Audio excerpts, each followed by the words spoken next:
Should I do self study और depend upon other sources? तो देखो, बात ये है कि पहली बात तो सेल्फ स्टडी आजकल मार्केट में बहुत चल रहा है ना। हम इस चीज़ को समझते हैं कि जो सेल्फ स्टडी है क्या चीज़ है। मुझे बताओ, अगर मान लो तुम कहते हो कि सेल्फ स्टडी अलग है और कोचिंग में पढ़ना अलग है, ट्यूशन में पढ़ना अलग है, या जो भी है गाइडेंस लेना अलग है, डाउट सॉल्विंग अलग है, सेल्फ स्टडी अलग है ना, तुम ऐसा कहते हो। तो मुझे बताओ कि अगर मान लो तुम कोई वीडियो देख रहे हो और उसे सीख रहे हो, ठीक है, उसे तुम स्टडी कर रहे हो, तो मुझे बताओ क्या सेल्फ स्टडी नहीं कर रहा तब? क्या जो सेल्फ है, क्या तुम स्टडी नहीं कर रहे? तब भी तो सेल्फ स्टडी है, क्योंकि स्टडी तो सेल्फ ही कर रहा है ना। और कौन कर रहा है स्टडी? अगर वीडियो चल रही है सामने तुम्हारे यूट्यूब पे, कोई पढ़ाई की वीडियो चल रही है या ये वीडियो चल रही है, तो इस वक्त कौन सीख रहा है? तुम ही सीख रहे हो ना। सेल्फ ही सीख रहा है ना, वही चीज़ सीख रही है ना जिसको तुम सेल्फ कहते हो, है ना। तो फिर क्या ये सेल्फ स्टडी नहीं है?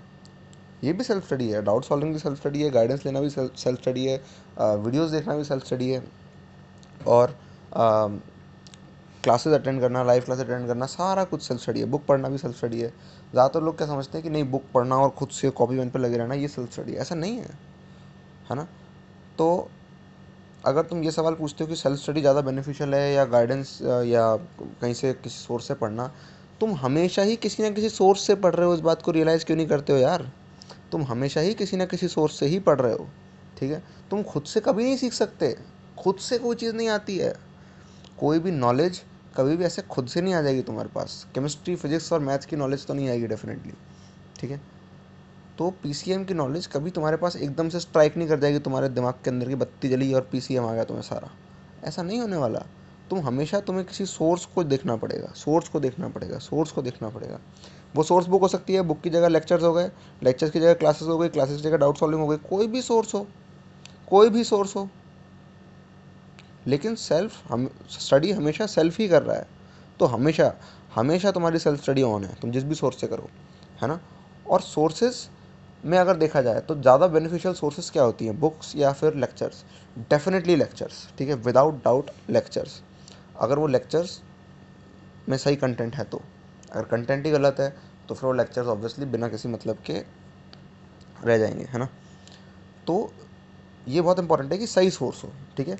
अब बुक वर्सेस लेक्चर करोगे, अगर मान लो सेम क्वालिटी बुक की भी और लेक्चर्स की, तो ऑब्वियसली लेक्चर ज़्यादा बेनिफिशियल होंगे, क्योंकि आप दो तरह से सीख रहे हो, समझ रहे हो, दो डायमेंशन से सीख रहे हो। बुक में सिर्फ आप रीडिंग कर रहे हो, ठीक है, सिर्फ विजुअल्स हैं, वो भी ज़्यादा अच्छे नहीं हैं, है ना, क्योंकि बुक में कुछ चल नहीं रहा, समझ रहे हो। तो विजुअल्स हैं लेकिन वो फोटोग्राफ्स के फॉर्म में है, वीडियो के फॉर्म में नहीं है, एनिमेशंस के फॉर्म में नहीं है, तो विजुअलाइजेशन स्ट्रॉन्ग नहीं बनेंगे आपके कभी भी, ठीक है। जब आप वीडियो देख रहे हो तो एक विजुअल इम्पैक्ट पड़ रहा है जो कि बहुत बहुत ज़्यादा इम्पैक्टफुल है, समझ रहे हो। बुक के कंपैरिजन में विजुअल्स ज़्यादा इम्पैक्टफुल है। और साथ में ये कि ऑडियो चल रहा है, समझ रहे हो, ऑडियो चल रहा है, ठीक है। तो जो स्पोकन वर्ड है ना, उसकी जो इंटेंसिटी होती है, जो उसकी इफ़ेक्टिवनेस होती है, वो बहुत ज़्यादा होती है, अनकम्पेरेबल। बुक से तुम कंपेयर भी नहीं कर सकते, कभी नहीं कंपेयर कर पाओगे, है ना। अब तुम कहोगे नहीं, ऑथर ने मेहनत से बनाई, चाहे जिसने जो मेहनत करी उससे बिल्कुल फ़र्क नहीं पड़ता। This is beyond doubt. In fact मैं कहूँगा कि जो लेक्चर्स होते हैं वो लगभग ये समझ लो 5 से 10 गुना ज़्यादा इफ़ेक्टिव इफ़ेक्टिव होते हैं, ठीक है। अगर तुम 1 घंटे बुक पढ़ोगे, 1 घंटे तुम कोई लेक्चर देखोगे, डेफिनेटली अगर वो क्वालिटी सेम है उनकी, उसमें कुछ इनकरेक्ट या इरेलीवेंट कंटेंट नहीं है ना, क्वालिटी सेम है बुक की और लेक्चर्स की, तो तुम देखोगे लेक्चर्स के थ्रू ज़्यादा कंटेंट कवर हो पा रहा है, ज़्यादा इंटेंसिटी से कवर हो पा रहा है, अलग अलग डायमेंशन से आप सीख रहे हो, आप सुन भी रहे हो, देख भी रहे हो, और चीज़ें चल रही हैं तो रिलेट कर पा रहे हो, समझ रहे हो। तो और इसके अंदर भी अगर आप इंटरेक्टिवनेस डाल दो, इन्वॉल्वमेंट डाल दो, इमोशनल इन्वॉल्वमेंट डाल दो, थॉट के लेवल पे इन्वॉल्वमेंट डाल दो, तो ऐसा अगर आप इन्वॉल्वमेंट डाल दो, तो लेक्चर्स की जो एफिशिएंसी है वो बुक के कंपैरिजन में हो सकता है 30-40 गुना हो जाए, समझ रहे हो। जो सिर्फ बुक से कर रहा है और जो लेक्चर्स से कर रहा है, लेक्चर्स वाला बियॉन्ड डाउट उससे आगे बढ़ गया, ठीक है, बियॉन्ड डाउट, विदाउट कंपैरिजन। कोई कंपैरिजन बनता ही नहीं दोनों के बीच का, समझ रहे हो। तो और दूसरी चीज़ ये कि जिसके डाउट सॉल्व हो रहे हैं और जो कि डाउट्स में फंसा हुआ है, उन दोनों में कोई कंपैरिजन नहीं बनता। डेफिनेटली जिसके डाउट सॉल्व हो रहे हैं वो जीत जाएगा, ठीक है। इस सिंपल सा गेम है। यहाँ पे कुछ फैक्टर्स हैं। एक फैक्टर ये कि आपने सही सोर्स से पढ़ा कि नहीं, जिसको सही सोर्स मिल गई, जिसको सही वीडियोस मिल गई, जिसको उन वीडियोस से बहुत अच्छे से समझ में आ रहा है, वो रिलेट कर पा रहा है और कुछ नया सीख रहा है वो, समझ रहे हो। और वीडियोस को देखते देखते उसका दिमाग भी इंप्रूव हो रहा है, समझ रहे हो, इंटेलेक्ट इंप्रूव हो रहा है उसका वीडियोस। तभी तो हम आपको थ्योरी की वीडियोस नहीं देते, हम आपको कौन सी वीडियोस देना प्रेफर करते हैं? क्वेश्चंस की, क्योंकि क्वेश्चंस में जब हम सोचेंगे, आपके सामने हम दिखाएंगे कि हम क्या सोच रहे हैं, तो आपका भी थॉट उससे इम्प्रूव होगा। समझ रहे हो? आपका भी थॉट उससे इम्प्रूव होगा। तो ऐसे जो लेक्चर्स होते हैं वो बेनिफिशियल होते हैं। ठीक है, कोई नॉर्मल थ्योरी के लेक्चर देख रहा है और कोई प्रैक्टिस होती हुई देख रहा है, कोई चैलेंजेस सॉल्व करते हुए देख रहा है, that is double efficiency, that is double effectiveness, है ना? इसलिए हम इस तरह से कर रहे हैं, हम सोच समझ के कर रहे हैं इस तरह से। सिर्फ इस वजह से नहीं कि बाकी लोग लेक्चर कर रहे हैं तो हम लेक्चर नहीं करेंगे, हम क्वेश्चन करेंगे, इस वजह से नहीं। इस वजह से कि ज़्यादा इफेक्टिव हैं। आप देख पाओगे, आप नोटिस कर पाओगे खुद कि इससे क्या लर्निंग हो रही है और वैसे क्या लर्निंग होती है। ठीक है, तो यहाँ पे कुछ फैक्टर्स का गेम है। एक फैक्टर ये हो गया कि सही सोर्सेज मिल गई, जिसको सही सोर्स मिल गई जीत गया, आगे बढ़ गया वो। दूसरा फैक्टर क्या हो गया? दूसरा फैक्टर हो गया उसके डाउट सॉल्व हो रहे हैं कि नहीं हो रहे। डाउट सॉल्व जिसके हो गए और जिसके नहीं हुए, जिसके हो गए वो आगे बढ़ गया, जीत गया वो। अब सही गाइडेंस किसकी है? ठीक है, अब जिसकी सही गाइडेंस है, जिसकी अप्रोप्रिएट गाइडेंस है, वो जीत गया। जिसके पास कोई गाइडेंस नहीं है वो कहीं जीरो के बीच में है। जिसके पास नेगेटिव गाइडेंस है वो बिल्कुल पीछे निकल गया। देख रहे हो, कंपटीशन जो है यहाँ पे ये सिर्फ कुछ ही फैक्टर्स का गेम है। ये फैक्टर्स जिसने सही कर लिया, जिसने इंश्योर कर लिया सही सही सोर्स पढ़ने की, सही लेक्चर्स या सही जो भी है क्लासेस, है ना, या सही बुक्स, जिसने ये सोर्स अपना सही कर लिया, वो एक फैक्टर से जीत गया। दूसरी चीज़ क्या? जिसने अपना डाउट सॉल्व कर लिया वो एक फैक्टर से जीत गया वो, ऑलरेडी जीत गया वो। पेपर के रिजल्ट के वेट करने की ज़रूरत नहीं है, जीत गया, वहीं से जीत गया वो। ठीक है, ऑब्वियसली तब जब वो उन सोर्सेज का सही इस्तेमाल करता है, डाउट सॉल्व वाकई में करता है। ठीक है, तब तीसरा फैक्टर क्या हुआ? तीसरा फैक्टर हुआ गाइडेंस। जो गाइडेड है वो जीत गया, जो जीरो गाइडेड है, जिसको कोई गाइडेंस नहीं है, खुद से जो भी कर रहा है अपनी विजडम के हिसाब से वो कर रहा है, ठीक है, वो बीच में कहीं फंस गया। जिस पे नेगेटिव गाइडेंस है वो पूरा नीचे गया, परमानेंटली डाउन। ठीक है, तो ये तीन फैक्टर्स हैं, मेजर फैक्टर्स। टेस्ट सीरीज और ये सब तो देखा जाएगा। ऑब्वियसली आपने ये तीन फैक्टर सही से कर रखे हैं, आपका टॉपिक स्ट्रॉन्ग है तो टेस्ट में ज़्यादा नंबर आने ही आने हैं ना, है ना। साथ में ये कि किसी ने आपको पेपर सॉल्विंग टेक्निक सिखा दी तो फिर आपके नंबर और बढ़ जाएंगे। प्रिपरेशन तो आपकी अच्छी आई, आपकी परफॉर्मेंस भी बढ़ जाएगी, है ना। फिर ये चौथी चीज़ आ गई टेस्ट। टेस्ट देना नहीं, टेस्ट देने से कुछ नहीं होता, है ना, या जो भी सिग्निफिकेंट इंप्रूवमेंट होता है वो इतना सही होता है, इतना सा जरा सा चुन्नू सा। ठीक है, ये सीखना कि पेपर कैसे अटेम्प्ट करना है, अपनी स्ट्रेटजी उसमें बढ़ाते रहोगे। एक तरफ वो है जो अपनी स्ट्रेटजी बढ़ाता रह रहा है, एक तरफ वो है जो कि दूसरे से, जो कि उस चीज़ को मास्टर कर चुका है, स्ट्रेटजी उससे सीख रहा है। स्ट्रेटजी सीख ली मैंने, अपना दिमाग लगाया नहीं, मैंने तो स्ट्रेटजी सीख ली भैया, सीख ली मैंने, तो अब मैं उसकी तरह पेपर सॉल्व कर सकता हूँ। इंसान जो है ना वो तभी ग्रो करता है जब वो अपनी बुद्धि की जगह दूसरों की बुद्धि को यूज़ करना सीखता है। आपकी जो भी नॉलेज है वो क्या है, कि आपकी बुद्धि है, फिजिक्स केमिस्ट्री मैथ जो आप पढ़ रहे हो आपकी बुद्धि है, नहीं है दूसरे की बुद्धि। आप उसको यूज़ करो, आप उसको यूज़ कर लोगे, आगे बढ़ जाओगे। लेकिन अगर आप अपनी बुद्धि को इस्तेमाल कर पाओगे, सिर्फ आपने अपने आप को इस तरह से अगर बना लिया कि आप अपने अंदर ही मर जाओगे, अपने अंदर ही जियोगे, अपने ही साइकोलॉजिकल प्रोसेस में मर जाओगे, अगर आप ऐसे हो तो आपकी ज़िंदगी इतनी सी रह जाएगी। आपकी ज़िंदगी इतनी सी है, इतनी लिमिटेड है, यही आपका स्कोप और स्केप है, इसी के बीच में आप फंस के मर जाओगे। सिंपल बात।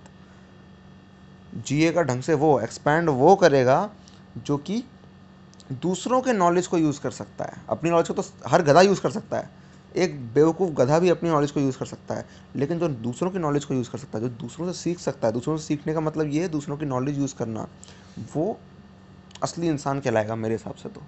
ठीक है, वाइज तो वही हुआ ना जो दूसरों के नॉलेज से सीख रहा है, समझ रहे हो? तो उसका जो सिर्फ अपने अपने में घुसा हुआ है, और उसका जो कि हर किसी से सीख सकता है ना, हर किसी से, किसी की पॉजिटिव एस्पेक्ट, किसी की नेगेटिव एस्पेक्ट से सीख सकता है, उसकी लर्निंग एक्सपेंडेड है। समझ रहे हो? वो नहीं जिसको तुम सेल्फ स्टडी मानते हो, वो नहीं, जिसकी लर्निंग एक्सपेंडेड है, जो जिसकी लर्निंग एक्सपेंडेड है उसका और जो अपने में घुसा हुआ है, उन दोनों का कभी कोई कंपैरिजन नहीं हो सकता। कंपैरिजन ही नहीं है, श्योर शॉर्ट डिसीजन। किसी का कुछ भी आईक्यू हो, कुछ भी हो, जो भी मेहनत का लेवल है, जो भी आईक्यू का लेवल है, वो सब सेकेंडरी है। कंपटीशन ही नहीं है दोनों के बीच में। तो मैं कहता हूँ कॉम्पीट करते क्यों, आउट ऑफ कंपटीशन जाओ ना, आउट ऑफ कंपटीशन हो जाओ। ठीक है, इस तरह से वर्क करो कि मैं कंपेरेबल ही ना रहूँ। समझ रहे हो?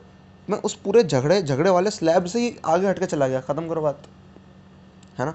तो अगर इन सारे फैक्टर्स में आप, इन सारे फैक्टर्स को आप इंश्योर कर लोगे कि आपके डाउट भी सॉल्व हो रहे हैं, आपके पास बिल्कुल बेस्ट सोर्स है, बेस्ट से बेस्ट सोर्स है, बेस्ट से बेस्ट गाइडेंस है, और आप टेस्ट पेपर की स्ट्रैटेजी अटेम्प्ट करना सीख रहे हो, आप दूसरों से सीख रहे हो, उनकी strategy, problem solving strategy, test solve करने की स्ट्रैटेजी, सब कुछ आप दूसरों से सीख रहे हो, है ना। उस आपने अगर ये सारे फैक्टर्स इंश्योर कर लिए, आप जीत गए, गेम खत्म। रिजल्ट आने की आपको ज़रूरत भी नहीं है, आपको पहले से ही पता होगा कि आप जीतने वाले हो। गेम खत्म। Simple as that, simple as that. इसी को तो प्रिपरेशन कहते हैं। यही तो सिर्फ बुक पढ़ना और प्रिपरेशन, उन दोनों के अंदर यही तो अंतर होता है कि बुक पढ़ने वाला तो कब का पीछे छूट गया भैया। ज़माना बदल गया है। ये 2000 नहीं चल रहा है, 2001 2 3 ये नहीं चल रहा है ना। ये 2020 आ चुका है, 21 आने वाला है, 22 आएगा। तो इसके हिसाब से करो भैया, इसके हिसाब से करो। किसी और एंशियंट ज़माने के हिसाब से मत करो। एंशियंट ज़मानों में यानी 20 साल पहले 30 साल पहले ऐसा होता था कि यार किसी ने अगर बुक ढंग से पढ़ ली, पेपर क्वेश्चन ढंग से सॉल्व कर लिए तो उसका हो जाएगा। यहाँ कंपटीशन बढ़ चुका है, अगर आपने पूरी बुक भी सॉल्व कर ली तो भी कुछ नहीं होगा। आपको इन सारे फैक्टर्स पे जीतना पड़ेगा, तभी तो यार, क्योंकि आप इन चारों फैक्टर से, पांचों फैक्टर से वर्क नहीं करोगे। कोई और तो कर रहा है, जो कर रहा है वो आगे निकल गया। अगर कंपटीशन में वो आगे निकल गया तो आप पीछे रह गए, सिंपल एज दैट। और ऐसे हज़ारों लोगों ने कर दिया तो आप हज़ारों लोगों से पीछे हो गए। फिर पता चला आपका पेपर बिगड़ गया या कुछ होगा, आप फिर लाखों लोगों से पीछे हो गए। ऐसे ही तो होता है, ऐसे ही हर साल हो जा रहा है। लोग इतनी सी सिंपल सी कॉमन सेंस वाली चीज़ को समझते नहीं है कि इन 4-5 फैक्टर्स पे वर्क करना होता है। इन सब 4-5 फैक्टर्स को आप इंश्योर कर लोगे, आपकी प्रिपरेशन हो गई बढ़िया, हो गई। अब मुझे बताओ यहाँ पे क्या सेल्फ स्टडी, क्या कोई इन सब की तो कोई वो ही नहीं रह गई, कोई इंपॉर्टेंस ही नहीं रह गई, कोई सिग्निफिकेंस ही नहीं रह गई। तो इग्नोर हो गए, नेगलेक्ट हो गई ये सब चीज़ें। आपने डिसीजंस क्या लिए, ये मैटर करता है। समझ रहे हो, यहाँ पे आप देखो क्या मैटर कर गया। आपने डिसीजंस क्या लिए, क्या आपने राइट सोर्स चूज़ करी, क्या आपने राइट गाइडेंस चूज़ करी, क्या आपने राइट डाउट सॉल्विंग करी। आपने ये सोर्सेज अगर इंश्योर कर ली, आप ये देखना जितने भी टॉपर्स हैं आप उनको जाके देखो, उनके पास ये 5 फैक्टर्स आपसे अच्छे हैं कि नहीं है। अगर उनके पास दिमाग अच्छा है कि नहीं, इस बात का आपके पास कोई प्रूफ नहीं है, लेकिन ये डेफिनेट है, ये डेफिनेट है, क्योंकि वो टॉप बैच में, उनको डाउट सॉल्विंग सर्विसेज मिलती है, उनको ये मिलता है, उनको वो मिलता है, सब कुछ मिलता है हाथों पर। ठीक है, सब कुछ मिलता है हाथों पर, सेवा होती है उनकी। समझ रहे हो, सेवा होती है उनकी। तो इन सारे फैक्टर्स में वो जीत गए, तो रैंक ला रहे हैं। फिर गेम जो है ना, अगर आपको रिजल्ट की बात कर रहे हो आप, तो रिजल्ट तो इन फैक्टर्स को इंश्योर करने से ही आता है। आप पढ़ाई कर लो, मेहनत कर लो, ये कर लो, वो कर लो, ये गधा मेहनत तो गधा भी करता है। तो लाखों लोग मेहनत कर रहे हैं, इसमें क्या है। तो लाखों लोगों में ही आओगे, फिर आप कहीं बीच में कहीं खो जाओगे, कहाँ गए ये रहा। ऐसा नहीं होता। आप देखोगे जितने भी टॉपर्स हैं, सब में एक चीज़ कॉमन है, सब में ये एक चीज़ कॉमन है। सब में ये कॉमन नहीं कि सबका दिमाग बहुत अच्छा है। तो अगर दिमाग बहुत अच्छा होता ना, तो इतने लोग जो होते हैं वो पता नहीं कहाँ होता हमारा देश आज, पता नहीं कहाँ होता। ठीक है, 20 साल पहले पता नहीं क्या होता है। ठीक है ना। 20 साल पहले भी वो हो जाता जो, हो सकता है इतना डेवलप कोई कंट्री ना हो, 20 साल पहले ही ऐसा हो जाता अगर इतना जो बढ़िया माइंड निकलता। लेकिन माइंड नहीं निकल रहा है, गेम फैक्टर्स का है, गेम दिमाग का नहीं है। तो उनका दिमाग अच्छा नहीं है, उन्होंने सही डिसीजंस लिए है, वो सही सोर्सेज से पढ़ रहे हैं, उनके डाउट सॉल्व हो रहे हैं, उनकी टेस्ट सीरीज बढ़िया, उनको टेस्ट स्ट्रेटेजी सीखने को मिल रही है, उनको अपने आसपास बिल्कुल बढ़िया लर्निंग एनवायरनमेंट मिला है। टॉप बैच में मिलता है लर्निंग एनवायरनमेंट, ध्यान रखना, मैं तुम्हें बता दूँ। अब इससे हो सकता है तुम डिमोटिवेटेड फील हो रहे हो कि नहीं, टॉप बैच वालों को ये मिल गया, मुझे नहीं मिला। अबे तो यही गेम है, मैं कब से बता रहा हूँ तुम्हें, गेम तो यही है। गेम पढ़ाई का और नॉलेज का इस सब का नहीं है भैया। गेम इसका है कि जब तुम्हारे डाउट ही सॉल्व नहीं हुए हैं, क्योंकि डाउट सॉल्व होना तुम पे डिपेंड नहीं करता। अगर तुम्हारे डाउट सॉल्व नहीं हो रहे तो उसका मतलब तुम नहीं कर सकते अपने डाउट खुद से सॉल्व थोड़ी कर सकते हो यार। वो अलग बात है, तुमने दिमाग लगाया, तुम्हें कुछ बेहतर सोर्स मिल गई, या तुम्हें कुछ स्ट्राइक कर गया एकदम से तो सॉल्व हो गया। लेकिन तुम्हें भी मालूम है सारे डाउट ऐसे सॉल्व नहीं होने वाले। गाइडेंस, राइट गाइडेंस उसी को पता होगी ना जिसने किया है पहले। कोई ऐसा है जो उसकी मदद ले रहा है जिसने पहले कर चुका है, वो डेफिनेटली तुमसे जीत जाएगा। तुम समझते क्यों नहीं इस बात को। तो गेम इसका है ही नहीं, गेम फैक्टर्स का है। फैक्टर्स इंश्योर करो, रिजल्ट इंश्योर करो, सिंपल गेम। ऑब्वियसली उन फैक्टर्स को तुम्हें अच्छे से करना पड़ेगा, है ना। अगर आप राइट सोर्स से सीख रहे हो तो आपको अच्छे से सीखना पड़ेगा। डाउट सॉल्व कर रहे हो तो उसको क्वालिटी से करना पड़ेगा, है ना, मक्कारी से नहीं। टेस्ट स्ट्रेटेजी सीख रहे हो तो आपको अपनी लर्निंग अच्छी करनी पड़ेगी, आपको सीखना पड़ेगा, आपको टाइम लगाना पड़ेगा, उसके अंदर टाइम इन्वेस्ट करना पड़ेगा, एफर्ट लगाने पड़ेंगे, बहुत कुछ करना पड़ेगा, वो अलग चीज़ है। लेकिन अगर ये 5 फैक्टर नहीं है तो आपकी टाइम और मेहनत ये सब बर्बाद, सब 100% बर्बाद, और आप गए। ठीक है, अब आप लेके आओगे, अरे नहीं भैया एक था उसको कोई गाइडेंस नहीं मिली, उसका भी हो गया। तो मैं भी एग्जांपल देता हूँ अपना, भैया मुझे भी कोई गाइडेंस नहीं मिली, मुझे भी कोई डाउट सॉल्विंग नहीं मिली, तब भी हो गया। लेकिन मैं कह रहा हूँ ऐसे 1-2 ऐसे इधर उधर उछलेंगे। लेकिन जनरल ट्रेंड क्या है ये देखो ना, आपके उन 1-2 पॉसिबिलिटीज़ पे डिपेंड करोगे क्या, आप 1-2 पॉसिबिलिटीज़ पे डिपेंड करोगे क्या। जैसे मैंने बोला कि मेरा दिमाग अच्छा था, मैंने कर लिया, सिंपल बात। तो इसका मतलब ये है कि मैं हर किसी से कहूँगा कि तुम भी कर लो, तुम भी कर लो। मैंने जो किया रिस्क पे किया, रिस्क पे किया, सही सोर्सेज यूज़ नहीं करे, सही कुछ नहीं किया, सब बेकार कर दिया। ठीक है, रिस्क पे किया और हो गया। ठीक है। ऑब्वियसली मेरी कैपेबिलिटी उसके अंदर काम आएगी, ऑब्वियसली आपकी कैपेबिलिटी भी उसके अंदर काम आएगी, ऑब्वियसली जो भी टॉप करता है उसकी कैपेबिलिटी उसके काम आएगी। लेकिन ये बात भी सही है कि अगर मैं ये सारी चीज़ें सारी सोर्सेज यूज़ करता अच्छी तरह से, पांचों फैक्टर्स को इंश्योर करता, तो मेरी रैंक बहुत बहुत बहुत ज़्यादा आ जाती। ये बात भी सही है, क्योंकि बिना सोर्सेज कर लिया सोर्सेज, तो इन सबके साथ क्या होगा बताना जरा। बिना फैक्टर इंश्योर करे अगर मैंने इतना कर लिया, तो फैक्टर्स इंश्योर करता तो कितना हो जाता। इस तरह से आप भी हो सकता है ऐसा कर सकते हो कि आप कुछ रैंक स्कोर कर सकते हो बिना इन फैक्टर्स को डेवलप करे, विद योर शेयर कैपेबिलिटी। ठीक है, आप भी ऐसा कर सकते हो। लेकिन अगर यूज़ कर लेते तो क्या होता, क्या आपको रैंक हमेशा अपनी बेहतर नहीं चाहिए? तो फिर इन 5 फैक्टर्स को इंश्योर करो, इन 5 फैक्टर्स को लिखो। 4 5 6 बोल रहा हूँ, लेकिन और भी फैक्टर्स होते हैं, ठीक है। लेकिन कम से कम इन 4 5 को तो इंश्योर करो। लिखो नीचे क्या फैक्टर्स है 5 कमेंट्स में, और बताओ कि इनमें से कितने फैक्टर्स आपने अभी तक इंश्योर किए हैं, नहीं किए, या करने हैं। इन्हीं से काम होगा भैया, इन्हीं से काम होगा। देखो देखो, ध्यान से देखो क्या चल रहा है दुनिया में। ऑलराइट, अब ये सेल्फ में ही अटके रहने का टाइम नहीं है। मुझसे पूछो मैं कितने लोगों से सीखता हूँ, लोगों से नहीं, मैं इनफैक्ट हर चीज़ से सीखता हूँ, तब जाके कुछ हो पाता है। समझ रहे हो? ऐसे काम नहीं चलेगा, करना पड़ेगा भाई, सही से करना पड़ेगा। जिस तरह से है गेम उसी तरह से खेलना पड़ेगा। गेम के नियमों के हिसाब से ही गेम खेलेगा, आपके नियमों के हिसाब से गेम नहीं खेलेगा। इस बात को ध्यान रखना। ऑलराइट, कमेंट करो।